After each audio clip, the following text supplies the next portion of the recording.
Bismillahirrahmanirrahim. Assalamualaikum warahmatullahi wabarakatuh. Innal hamdalillah nahmaduhu wa nasta'inuhu wa nastaghfiruh wa na'udzu billahi min syururi anfusina wa sayyiati a'malina. Man yahdihillahu fala mudhillalah wa man yudlilhu fala hadiyalah.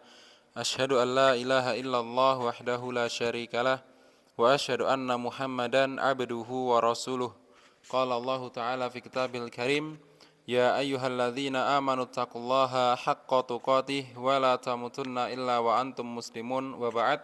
Fa inna asdaqal hadithi kitabullah wa khairul huda huda Muhammadin sallallahu alaihi wasallam wa syarral umuri muhdatsatuha fa inna kulla muhdatsatin fid dini bid'ah wa kulla bid'atin dhalalah wa kulla dhalalatin finnari amma ba'd. Alhamdulillah, kita bersyukur pada Allah Subhanahu wa taala yang mana Allah Subhanahu wa taala telah memberikan begitu banyak nikmat kepada kita sehingga kita bisa melaksanakan kewajiban kita kepada Allah Subhanahu wa taala. Dan semoga selawat dan salam tetap tercurahkan kepada junjungan kita Nabi besar Muhammad sallallahu alaihi wasallam, kepada keluarga beliau, para sahabat dan juga umat beliau yang senantiasa mengikuti jalan hidup beliau hingga akhir zaman kelak. Masyaallah muslimin rahimani wa rahimakumullah dan para santri yang semoga senantiasa dimudahkan oleh Allah Subhanahu wa taala. Kita lanjutkan kajian kita berkaitan dengan menuntut ilmu jalan menuju surga. Melanjutkan pembahasan poin yang ke-15 tentang keutamaan menuntut ilmu dan mempelajarinya.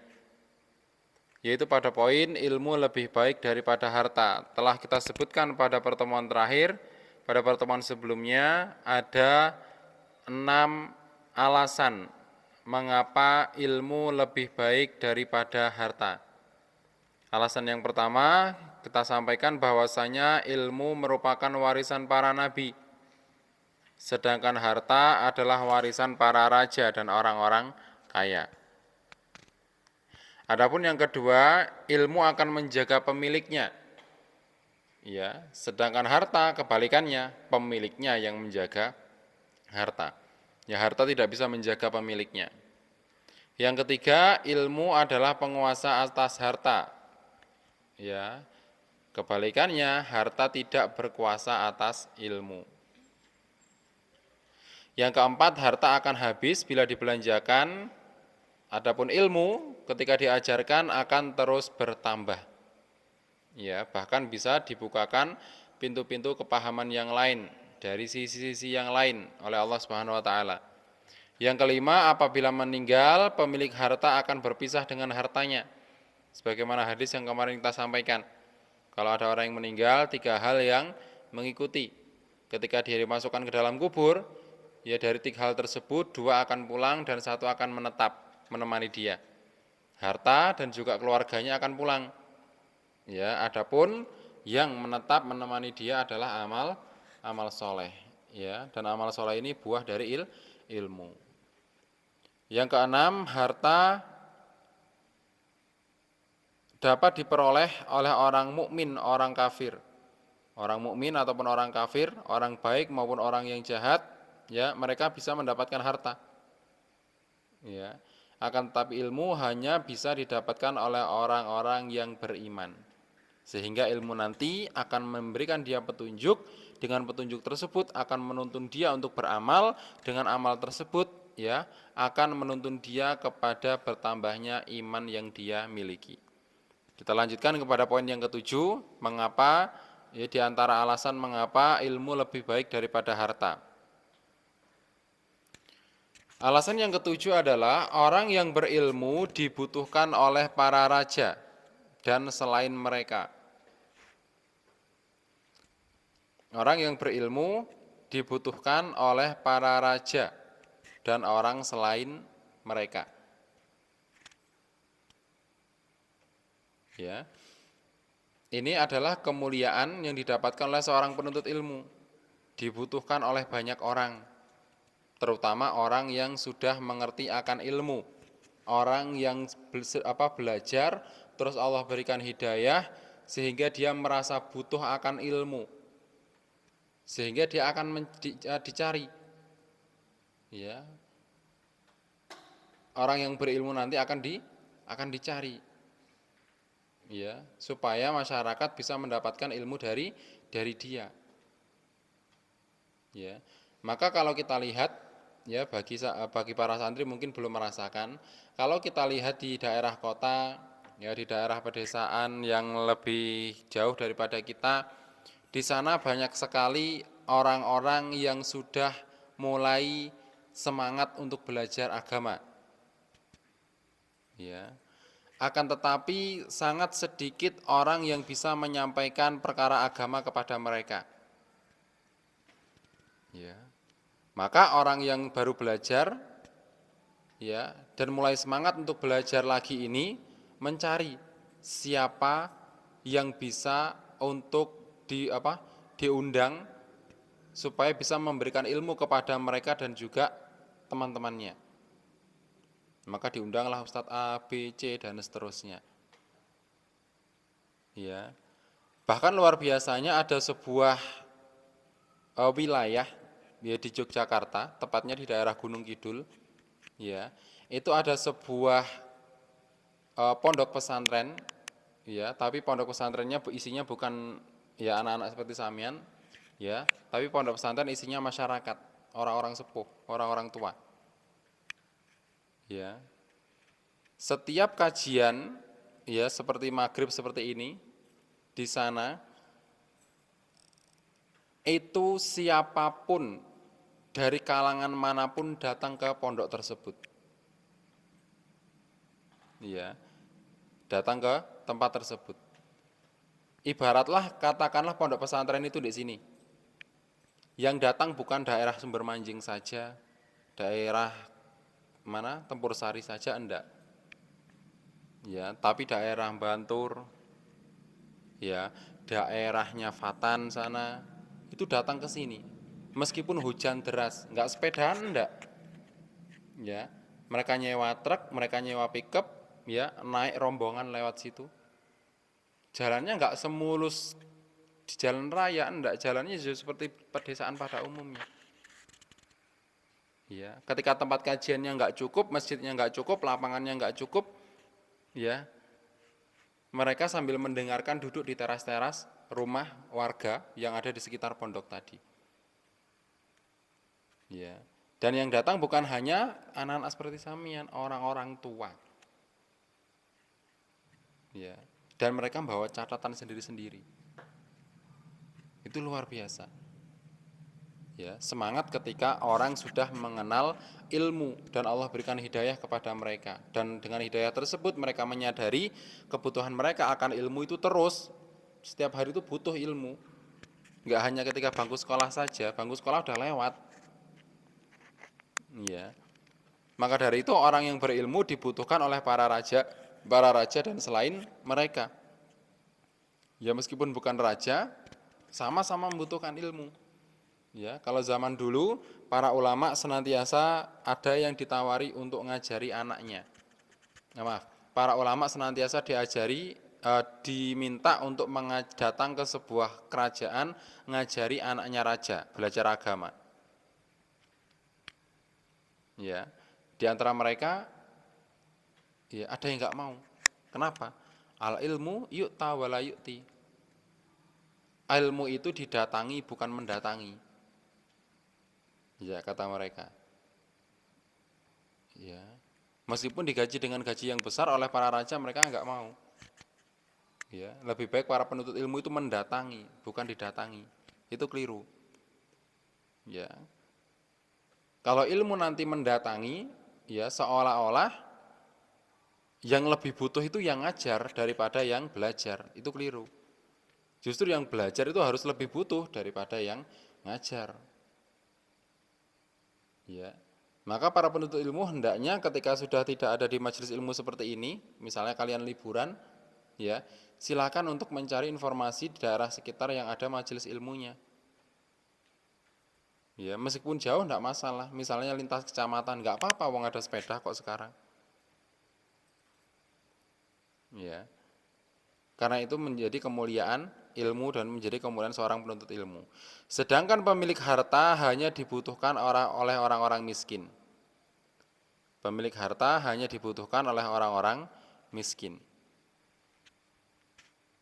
Ya, pemilik harta hanya dibutuhkan oleh orang-orang miskin. Jadi orang-orang kaya itu dibutuhkan oleh orang-orang miskin. Sedekahnya, ya mungkin dipinjami uangnya dan semacamnya. Ya. Tapi untuk orang yang berilmu dibutuhkan oleh setiap lapisan masyarakat. Siapapun butuh dengan ilmu. Itu poin yang ketujuh. Alasan mengapa ilmu lebih baik daripada harta. Ya. Jadi meskipun orang itu miskin, tapi kalau dia berilmu, orang-orang akan butuh sama dia. Ya. Meskipun hanya sekedar ngajar TPQ, nggak masalah. Ngajar TPQ juga butuh ilmu. Betapa banyak di tempat-tempat kita, di kampung-kampung kita, orang yang ngajar TPQ tanpa ilmu, sekedar ngajar saja, sekedar naik iqra dan seterusnya, tapi bacaannya juga enggak, ya kurang bagus. Ya, karena mengajar TPQ juga enggak hanya sekedar mengajar, butuh ilmunya. Alasan yang kedelapan, jiwa akan mulia dan bersih dengan mengumpulkan ilmu. Jiwa akan mulia dan bersih dengan mengumpulkan ilmu dan berusaha memperolehnya.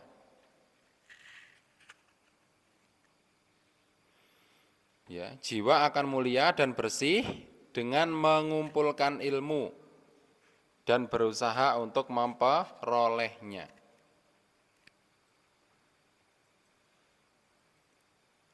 Ya, sebagaimana yang sering kita singgung, sering kita sampaikan di akhir-akhir ini, kita sampaikan bahwasanya ilmu itu adalah petunjuk yang akan menunjukkan kepada suatu amal, yang mana amal ini bisa mendatangkan keridhaan Allah Subhanahu wa taala. Ya. Termasuk amal ini yang berlandaskan dengan ilmu nanti akan membuat jiwa seseorang lebih mulia, lebih bersih. Makanya ada ilmu yang disebut sebagai tazkiyatun nufus. Ya, penyucian jiwa. Ya, caranya bagaimana? Memperbanyak baca Al-Qur'an, memperbanyak zikir, hal-hal yang kita lakukan setiap hari. Akan tetapi tanpa kita sadari, ya kita juga enggak meniatkan untuk menyucikan jiwa. Ya, sekedar kebiasaan, sekedar peraturan, sekedar arahan, ya kalau enggak baca, kalau enggak zikir nanti diseneni. Ya akhirnya ketika kita baca Al-Qur'an bukannya hati semakin lembut, ya, malah tidak semakin lembut. Bisa tetap biasa-biasa aja, ya, atau mungkin hatinya tambah keras. Kenapa? Karena udah merasa lebih baik daripada yang lain. Aku bendino maca Quran, teman-temanku yang lain enggak di sana. Padahal dengan membaca Al-Quran harus lebih lembut hatinya. Ya, dilihat ketika membaca Al-Quran, hatinya tersentuh enggak? Takut enggak? Semakin takut enggak dengan Allah? Semakin rindu dengan yang Allah pamerkan kepada kita enggak? Berupa kebaikan-kebaikan. Ya, ketika dibacakan Al-Quran, hati kita tersentuh enggak? Menangis enggak? Ya. Atau kita malah enggak peduli. Ketika imam baca Al-Quran, ketika sholat pun kita juga enggak peduli. Ya, pokok mendengarkan gitu aja, udah cukup. Ya. Maka sekali lagi jiwa akan mulia dan bersih dengan mengumpulkan ilmu dan berusaha memperolehnya. Enggak hanya mengumpulkan, tapi ada usaha untuk memperolehnya. Makanya dalam Al-Quran Allah berfirman, fas'alu ahla dzikri in kuntum la ta'lamun.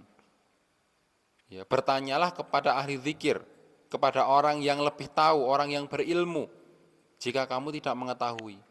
Supaya apa? Supaya kita mendapatkan ilmu, ilmu akan menjadi tuntunan bagi kita. Ya.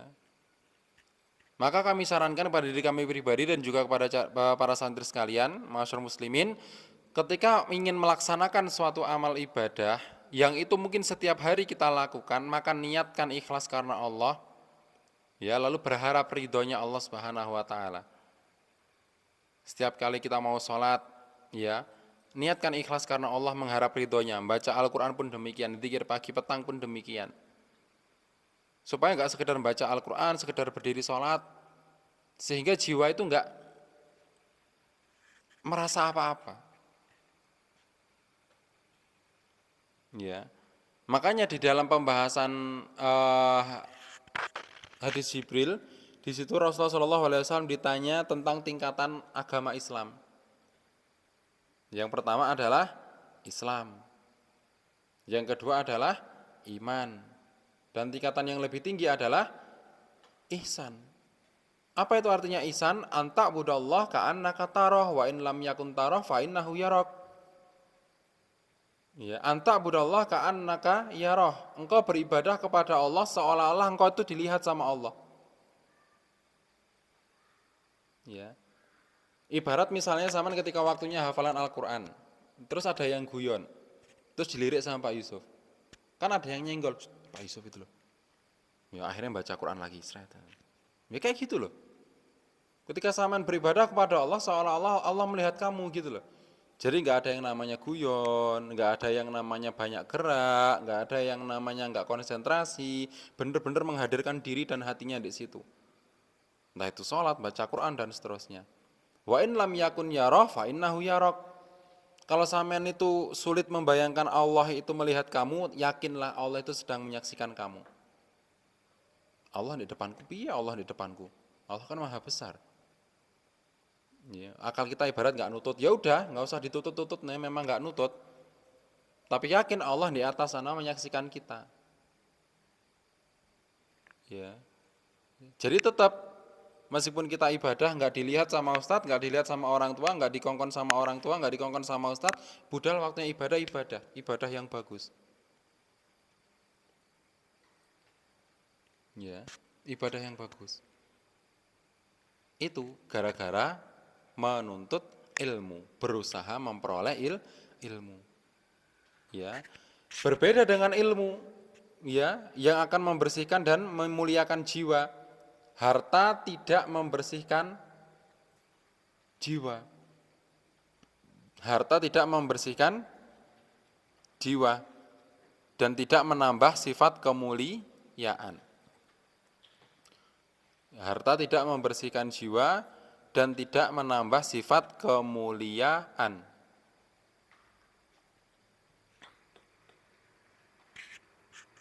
Ya, tentu saja hal ini jika harta tersebut ya pemiliknya tidak mengetahui harus dialokasikan kemana harta yang dia miliki. Dia fokus harta yang dia miliki digunakan untuk kesenangan pribadi, ya tanpa memperhatikan orang lain. Ya, hak-hak orang-orang yang membutuhkan dari harta yang dia miliki enggak dikasih.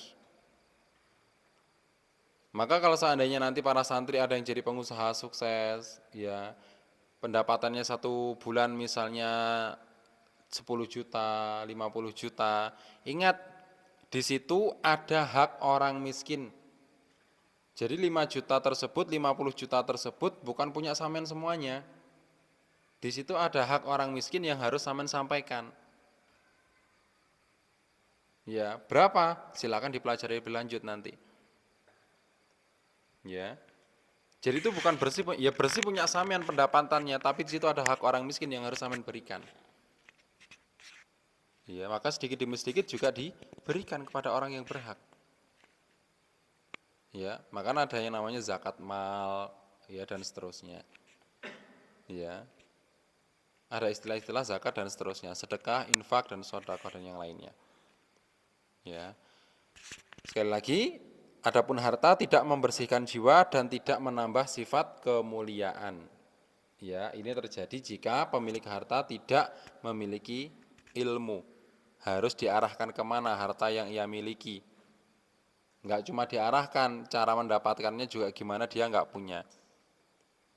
Ya, maka harta tidak akan bisa membersihkan jiwa. Ya, justru akan membuat jiwa ini bingung. Gimana caranya harta saya enggak diambil sama orang, enggak dicuri sama orang, enggak dirusak sama orang, enggak diginikan sama orang, wis bingung. Seperti yang kita gambarkan kemarin. Punya rumah besar, bukannya nyaman, malah bingung. Bingung oleh apa? Dibobol maling. Ya akhirnya dipagari, munyer, pagernya tinggi, atasannya ada lancip-lancipnya. Itu juga enggak aman. Ya, pagernya dikasih kawat berduri, itu juga masih nggak aman. Kasih beling-beling, juga masih nggak aman. Ya masih takut, akhirnya dialiri listrik pagernya. Ya masih nggak aman. Ya dikasih CCTV di setiap sudut. Itu pun juga masih nggak aman kalau lampu mati. Ya akhirnya nyewa satpam yang banyak, memperkerjakan satpam yang banyak. Ya akhirnya tetap nggak nyaman. Ya berbeda dengan orang-orang tani biasa, orang-orang desa, ya rumahnya nggak besar juga nggak kecil, ya enak. Pagi setelah subuh ke sawah jam 9 pulang, senden, leyehan, ya sambil tayupan biasanya ya wong tani, ya nanti setelah sholat duhur makan, istirahat, sebentar, nanti jam setengah satu balik lagi ke sawah sampai sore. Sore pulang sholat asar, ya sambil sarungan, ngopi di depan rumah, sambil nunggu sholat maghrib di masjid, ya. Sambil nunggu isya cerita-cerita di depan masjid sama teman-teman. Sholat isya, habis sholat isya pulang, ya ke rumah ngobrol sama keluarga, istirahat, udah penak, nggak bingung dicolong dan sebagainya. Dicolong piye apa sing kate dicolong? Ya sawah kate colong, ya silakan diangkat kono sawah. Ini kan nggak mungkin, ya. Nah seperti itu, ya. Maka jiwa akan mulia dan bersih dengan mengumpulkan ilmu dan berusaha memperolehnya. Alasan yang kesembilan, harta mengajak jiwa bertindak sewenang-wenang dan sombong. Harta mengajak jiwa kepada bertindak sewenang-wenang dan sombong.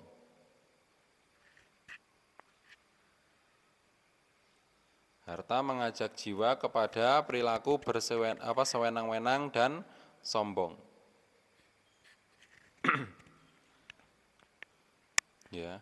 Adapun ilmu mengajak untuk rendah hati dan melaksanakan ibadah. Ya, adapun ilmu mengajak untuk bersikap rendah hati dan melaksanakan ibadah.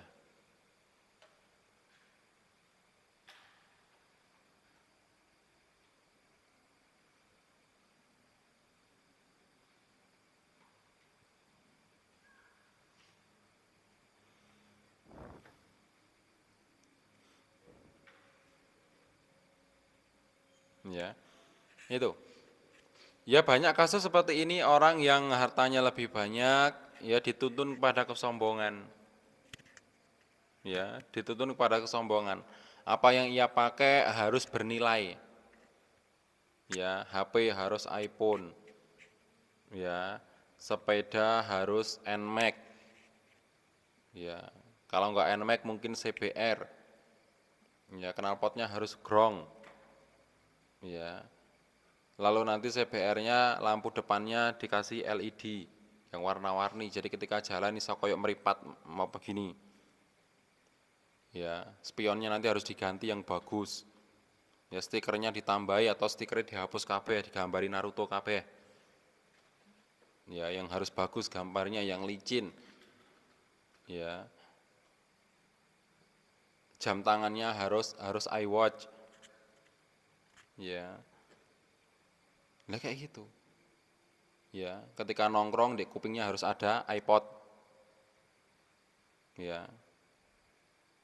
Nah seperti itu. Ya, nongkrongnya nggak mungkin di warung kopi, ya harus ke Starbucks. Ya makannya nggak mau di warung pojok, tapi di KFC, McDonald. Ya, circle-nya nggak mau dengan orang-orang Jawa, maunya sama orang-orang yang sama-sama punya. Nah seperti itu. Ya, melihat orang yang pakainya rada kumel dikit, ya, gak level iku, aku tak kumpul ambek arek iki. Ya, melihat kok temannya apa nggak sah, tak kumpul ambek iki. Ya, enggak boleh seperti itu.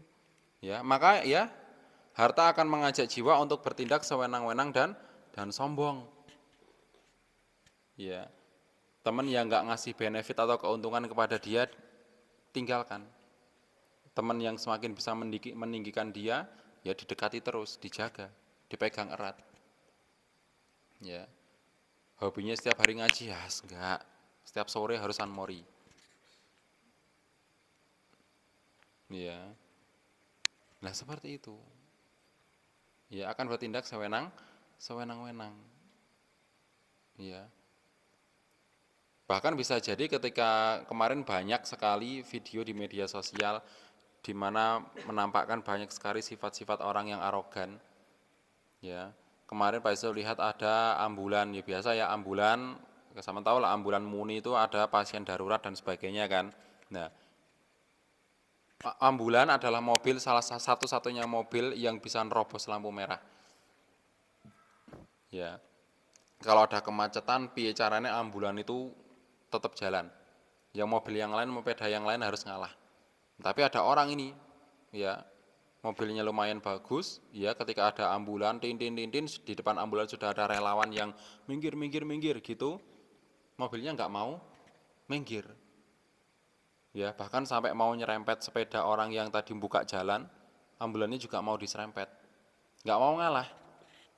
Nah ini, ya kalau orang nggak paham, nggak punya kepekaan sosial seperti ini, sak penake dhewe. Aku yang bayar pajak kok. Iki dalan itu dalan mbokmu, iki dalanku barang, aku bayar pajak, aku berhak atas jalan ini juga. Oh, iya,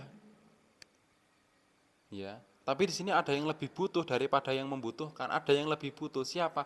Ini orang lagi gawat darurat. Ya maka berapa banyak orang juga informasi orang meninggal di jalan, ibu-ibu keguguran di jalan, ya karena nggak mendapatkan pertolongan yang segera gara-gara orang yang seperti itu. Ya, itu mobil, sepeda motor pun juga ada yang kayak gitu, nggak mau minggir. Ya, maka sekali lagi harta itu akan mengajak kepada jiwa ya untuk bertindak sewenang-wenang dan sombong. Kalau orang yang punya harta tidak dibarengi dengan punya ilmu. Adapun ilmu mengajak untuk rendah hati dan melaksanakan ibadah. Ya, orang yang memiliki ilmu akan lebih rendah hati. Ya, orang yang memiliki ilmu akan lebih rendah hati. Ya, ini pengalaman pribadi. Kemarin baru saja selesai kajian kemarin hari Ahad pagi. Ya, ketika Pak Yusuf ngobrol sama ustadznya, ya, ustadznya ngomong sama Pak Yusuf itu dengan senyum. Ya, bukan dengan buang muka atau bagaimana. Ya, ngomong sama Pak Yusuf dengan megang tangannya Pak Yusuf. Ya udah gini Mas, gini gini gini gini gini. Ya, ngomongnya nggak sok atau gimana enggak, tapi dengan senyum, dengan lembut, dengan megang tangan. Ya udah Mas, gini gini gini aja ya, gini gini gini gini. Diarahkan ke bawah peserta baksosnya nanti gini gini gini. Itu orang yang punya ilmu seperti itu, mengajak kepada rendah hati.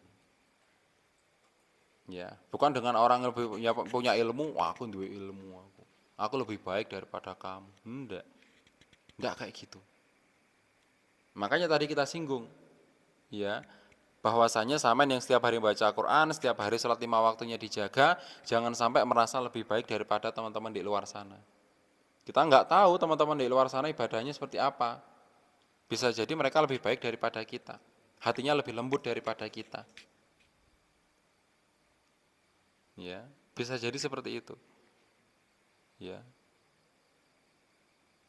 bisa jadi kita hanya mendapatkan ilmu yang masuk cuma ketika di tenggorokan saja, masuk di kuping saja, nggak masuk ke hati. Ya, sehingga kita tahu kebenaran membuat diri kita menjadi keras, bukan menjadi lembut. Ya, ada orang di kuburan baca Yasin dan Pak ini nggak boleh Pak, syirik ini Pak, nggak oleh kafir Pak Samen Pak. Itu bener ilmunya bener, nggak boleh memang. Ya, tapi ilmu yang dia tahu, ya tidak mengakibatkan hatinya lembut sehingga dakwahnya keras. Nggak ditanya dulu alasannya dia melakukan itu apa, nggak diajak ngobrol tenang-tenang dulu. Ya, maka ilmu akan mengajak kepada orang lebih rendah hati dan melaksanakan ibadah sehingga dia tahu kewajibannya itu apa. Itu alasan yang ke-9. Alasan yang ke-10, ilmu akan membawa dan menarik jiwa kepada kebahagiaan. Ilmu membawa dan menarik jiwa kepada kebahagiaan.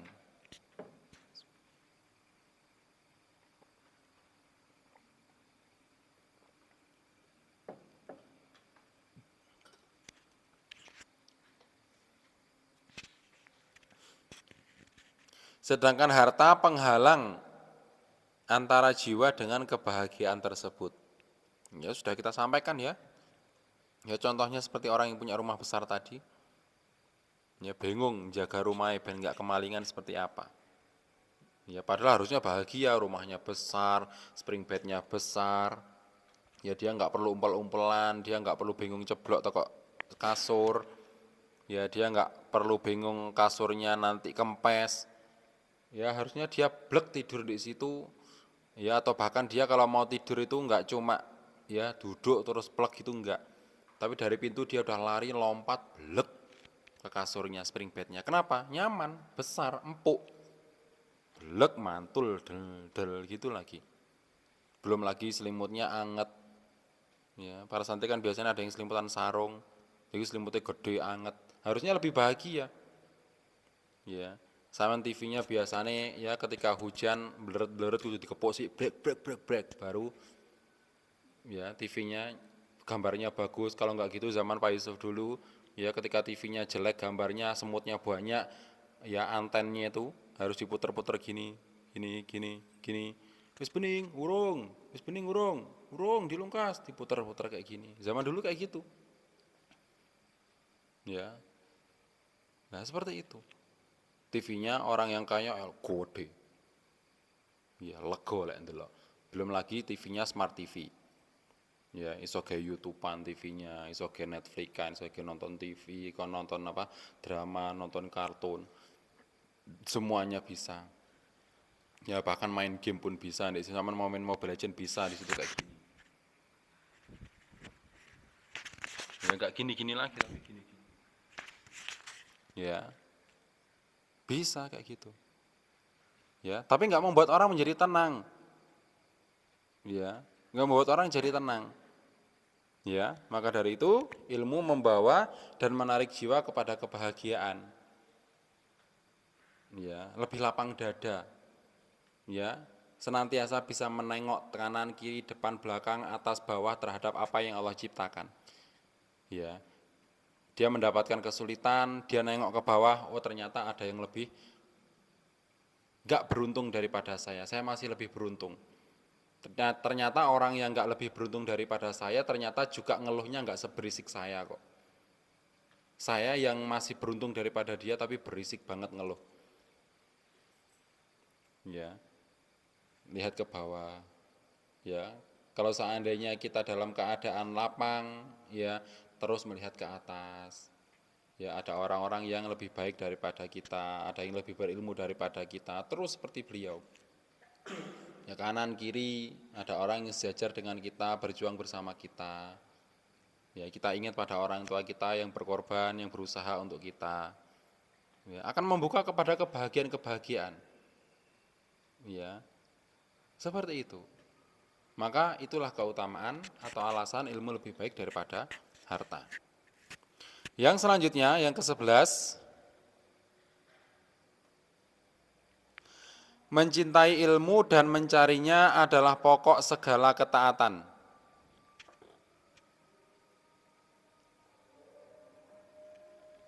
Mencintai ilmu dan mencarinya adalah pokok segala ketaatan.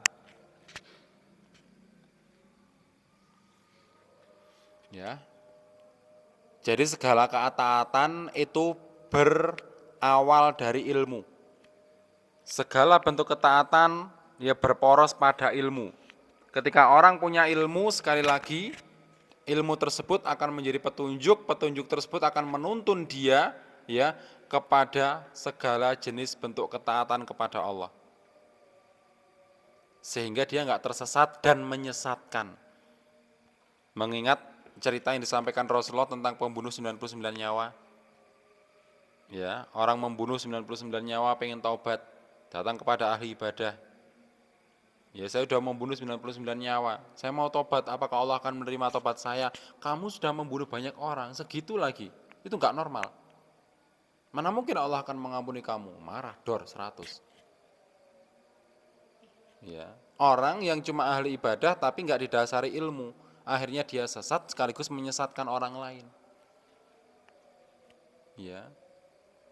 Pembunuh tadi ya tidak menyerah, datang kepada orang lain ahli ilmu, menyampaikan pernyataan yang sama. Apakah Allah akan mengampuni dosa saya? Allah pasti akan mengampuni dosa kamu. Perkataan dia berdasarkan ilmu. Ayat Al-Qur'annya ada, innallaha yaghfiru dzunuba jami'a. Allah mengampuni semua dosa. Nah, ini ilmu. Ya, akan menuntun kepada segala jenis bentuk ketaatan kepada Allah. Ya, bermanfaat untuk dirinya, ya, memberikan petunjuk untuk diri sendiri dan bisa membuka hidayah, petunjuk dan segala macam ketaatan untuk orang lain. Berbeda dengan ahli ibadah tadi. Ya. Tapi apakah ahli ibadah itu enggak baik, Pak? Kalau dilandasi dengan ilmu, insya Allah baik. Tapi bermodalkan ibadah tok tanpa ada ilmu, dia akan lebih banyak melakukan kerusakan. Ya. Dia akan banyak melakukan ibadah-ibadah yang tidak dicontohkan Rasulullah. Ya, zikir bagus-bagus, subhanallah, subhanallah, alhamdulillah, Allahu akbar, la ilaha illallah dan terusnya. Dia lebih memilih zikir hu dibaca 1000 kali, nanti faedahnya gini. Ya. Apa faedahnya baca hu? Apa artinya hu? Apa artinya hu yang belajar bahasa Arab? Enggak ada artinya. Ya. Kalau enggak disandingkan dengan kata yang lain. Kalaupun ada, artinya cuma dia. Dia. Apa? Gitu loh. Ya. Maka enggak akan menuntun kepada kebaikan. Ya. Maka dari itu mencintai ilmu dan mencarinya, enggak cuma ilmu ya, tapi juga mencarinya, itu adalah pokok dari segala bentuk ketaatan. Adapun cinta dunia dan harta dan mencarinya, ya, cinta dunia dan harta dan mencarinya pokok segala kejelekan. Sedangkan cinta dunia dan harta adalah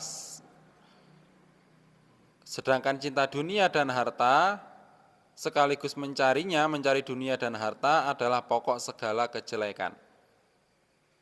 Ya, fokus kepada dunia, mencari harta, ya, adalah pokok dari segala kejelekan. Ya. Berarti mencari harta termasuk pokok segala kejelekan, Pak? Tidak. Ya, kalau orang yang mencari harta juga punya ilmu, didasari dengan ilmu.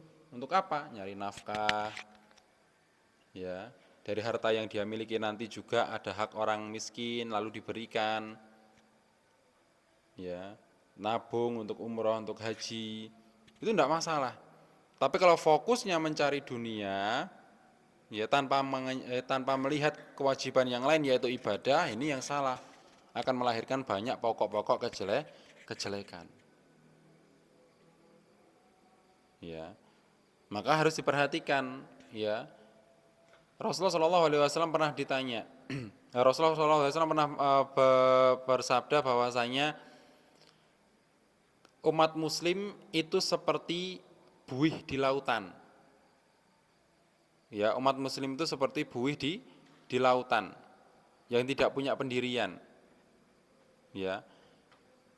Umat Islam itu mayoritas, ngerti mayoritas ya? Jumlahnya lebih banyak daripada umat yang lain, tapi mereka itu seperti buih di lautan. Ngerti buih? Bahasa Jawanya untuk gelembung. Jadi kalau sampean lihat main di pantai seperti kemarin, main di pantai seret ada ombak datang seret. Ya, di ujung dari ombak tadi kan ada buih, untuk seret. Yang untuknya itu banyak kotorannya, banyak ranting-ranting, mungkin ada juga sampah dan yang lainnya. Seperti itu, didorong sama air ke sini, terus balik lagi seret. Enggak punya pendirian. Ya, jadi umat Islam meskipun mayoritas, ya itu enggak punya kekuatan. Ya, ditanya sama para sahabat, Apakah kami saat itu jumlahnya sedikit Rasulullah? Tidak, jumlah kalian banyak kata Rasulullah. Ya, tapi banyaknya kalian itu seperti buih untuk tadi, nggak punya kekuatan, hanya membawa kotoran aja. Apalagi kata Rasulullah, kalian kena penyakit. Kalian kata Rasulullah, kalian yaitu orang muslim kena penyakit. Apa kena penyakitnya? Namanya al-wahnu. Al-wahn. Ya. Para sahabat bertanya, "Wa mal wahnu ya Rasulullah?" Apa itu wahn wahai Rasulullah? Rasulullah mengatakan hubbud dunya wa karahiyatul maut. Wahan itu adalah hubbud dunya, cinta kepada dunia seperti yang disebutkan tadi. Cinta dunia wa karahiyatul maut dan takut mati. Ya, cinta dunia dan takut mati. Ya, dia mengejar dunia, cinta sama dunia, dengan dunia dia dapat segala yang dia inginkan dan dia nggak mau mati. Ya, dia nggak mau mati. Ya, takut sama kematian. Ya, maka banyak yang ya orang-orang yang punya banyak yang ngoperasi plastik, banyak yang apa penuaannya itu dilambatkan, kosmetik sekarang kan menyamarkan penuaan dan seterusnya kan, dan terlihat muda terus. Ya, takut mati, takut jelek. Ya. Kita lihat sendiri orang-orang yang sudah tua umurnya 100 tahun, 100 berapa tahun, tubuhnya kayak apa? Enggak sekencang kita lagi kulitnya. Mereka takut mati. Ya. Maka itu yang harus kita perhatikan, ya, mencintai ilmu dan mencarinya pokok segala ketaatan.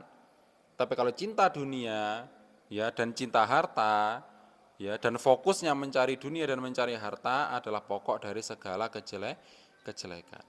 Maka harus aman perhatikan baik-baik. Inilah alasan mengapa ilmu lebih baik daripada harta. Ya, ilmu lebih baik daripada harta. Ini mungkin yang kita sampaikan pada kesempatan hari ini.